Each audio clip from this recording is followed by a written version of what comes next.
Assalamualaikum warahmatullahi wabarakatuh. Selamat pagi semuanya. Hari ini kita belajar mengenai administrasi infrastruktur jaringan dengan materi NAT, Network Address Translation. Nah, terlebih dahulu absensi dulu ya di e-learning. Oke, baiklah kita masuk ke pengertian NAT, jenis-jenis NAT, dan cara kerja NAT. Yuk kita simak materinya.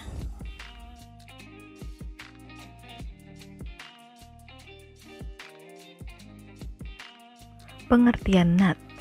Network Address Translation atau NAT merupakan sebuah sistem untuk menggabungkan lebih dari satu komputer untuk dihubungkan ke dalam jaringan internet hanya dengan menggunakan sebuah alamat IP. Sehingga setiap komputer di dalam NAT ketika berselancar di internet akan terlihat memiliki alamat IP yang sama jika dilacak.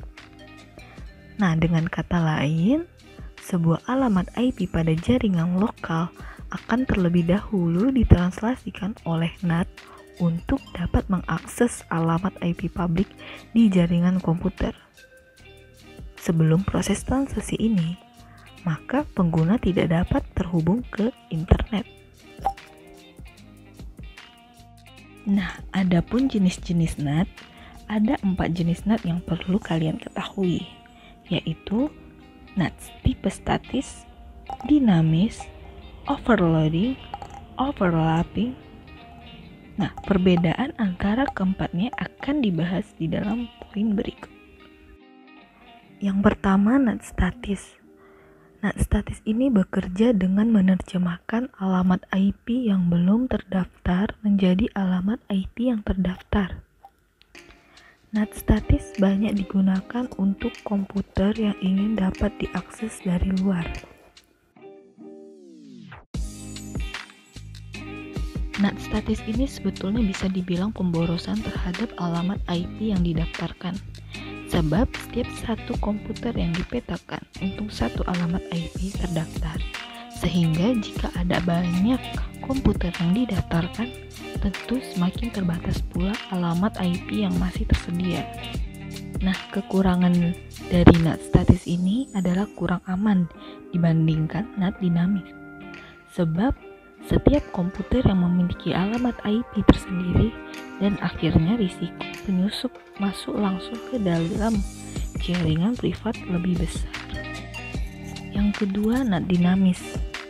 NAT dinamis ini bekerja dengan mendaftarkan beberapa komputer ke dalam satu kelompok dengan alamat IP terdaftar yang sama. Sehingga nantinya ada beberapa komputer yang memiliki kesamaan alamat IP terdaftar.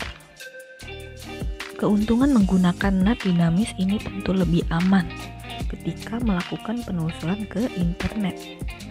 Ketika ada penyusup yang ingin menembus komputer Anda yang menggunakan NAT dinamis, maka penyusup tersebut pasti mengalami kesulitan.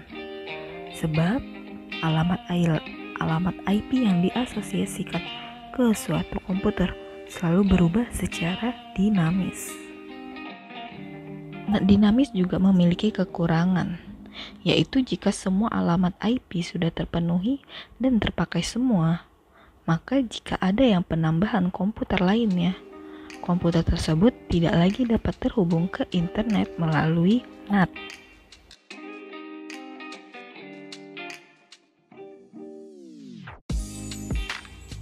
Yang ketiga, overloading NAT.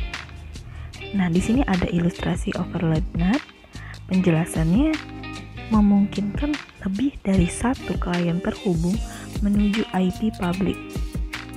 Namun, pada port yang berbeda, sehingga saat NAT menerima permintaan dari klien untuk dihubungkan kepada server, NAT kemudian akan menentukan IP dan port untuk klien tersebut. Keuntungannya adalah walaupun sebuah nomor IP telah digunakan, namun masih bisa dipakai untuk klien lain sebab berada dalam port yang berbeda.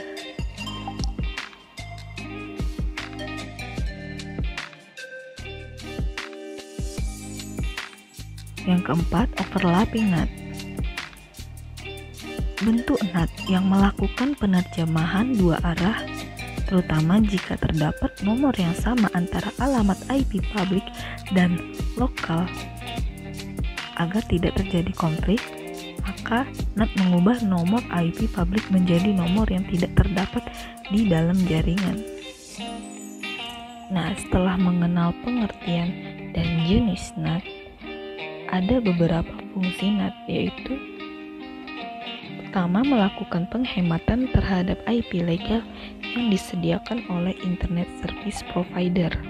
Yang kedua, meminimalisir adanya duplikasi alamat IP dalam jaringan. Ketiga, ketika terjadi perubahan jaringan, menghindari proses pengalamatan kembali. Keempat, menambah fleksibilitas untuk terhubung ke jaringan internet. Yang kelima, melakukan peningkatan terhadap keamanan sebuah jaringan.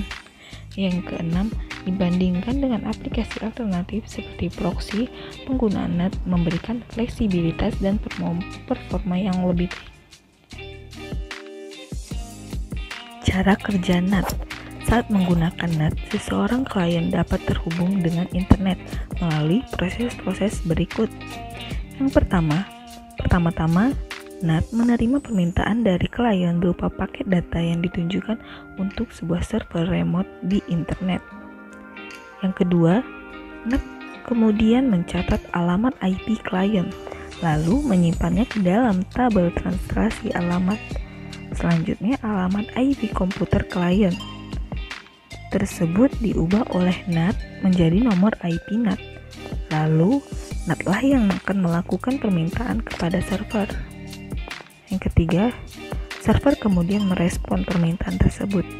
Dari sudut pandang server, yang terlihat adalah alamat IP NAT, bukan alamat IP klien yang meminta data bersangkutan. Yang keempat, NAT menerima respon dari server, lalu melanjutkannya dengan mengirimkan ke alamat IP klien yang bersangkutan. Yang kelima, keempat tahapan tersebut terjadi berulang-ulang sehingga walaupun klien komputer tidak memiliki alamat IP publik, namun tetap dapat mengakses ke internet.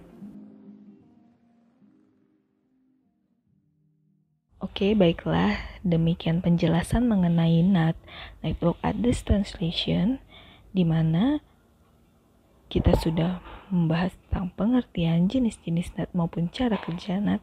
Nah, jika ada yang kurang paham dan tidak mengerti, bisa kita tanyakan di forum diskusi e-learning. Sampai ketemu video pembelajaran selanjutnya. Terima kasih.